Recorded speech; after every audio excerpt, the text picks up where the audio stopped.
काला दिन था हमारी देश की सुरक्षा के लिए, वो 19 जून 2020 था, जब क्लीन चिट प्रधानमंत्री दे रहे थे। चीन समझ गया, विश्व समझ गया कि इस व्यक्ति के लिए देश की सीमाओं से ज्यादा महत्वपूर्ण अपनी एक छवि है।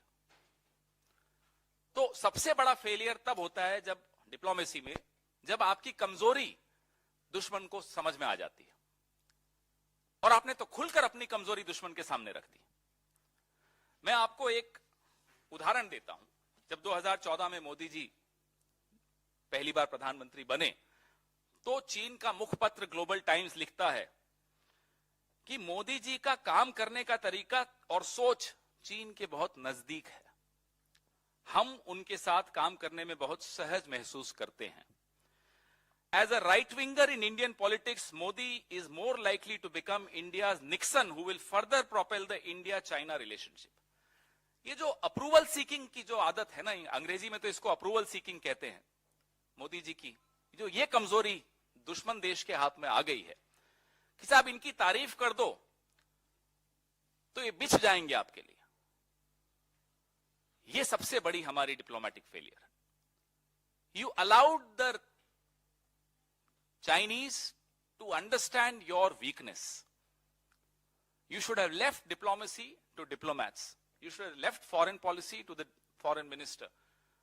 अब तो इनके यहां तो यही नहीं समझ में आता कि साहब फॉरेन पॉलिसी चला कौन रहा है, दोवल जी चला रहे हैं, जयशंकर जी चला रहे हैं, या कोई और चला रहा है।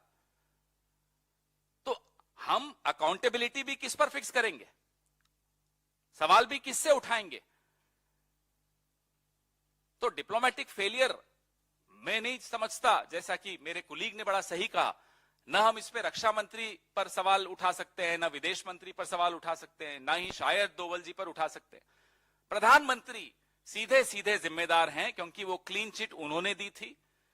और जब पेंटागन ने वो 101 मकानों के गांव की बात बताई कि अरुणाचल प्रदेश में अपर संजागिरी डिस्ट्रिक्ट में झील के किनारे पे एक गांव बसा दिया है, और हमने जब सवाल यहीं इसी मंच से उठाया तो हमें कहा गया कि अरे साहब ये तो नेहरू जी के वक्त से विवादित है। विवादित होना अलग बात होती है, विवादित पे कब्जा हो जाना अलग बात होती है। विवादित था, 1959 से विवादित था, इसमें कोई शक की बात नहीं है।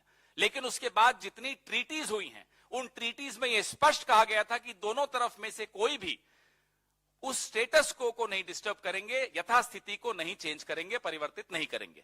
चीन ने ना केवल यथास्थिति को परिवर्तित किया, वहां आकर एक गांव बसा दिया, और आप चीन को जवाब देने की जगह हमें जवाब दे रहे हैं। हम कह रहे हैं साहब चीन का मुकाबला करो, आप हमारा मुकाबला करने आ रहे हैं। यह बीमारी है। This is the diplomatic failure which we are talking about.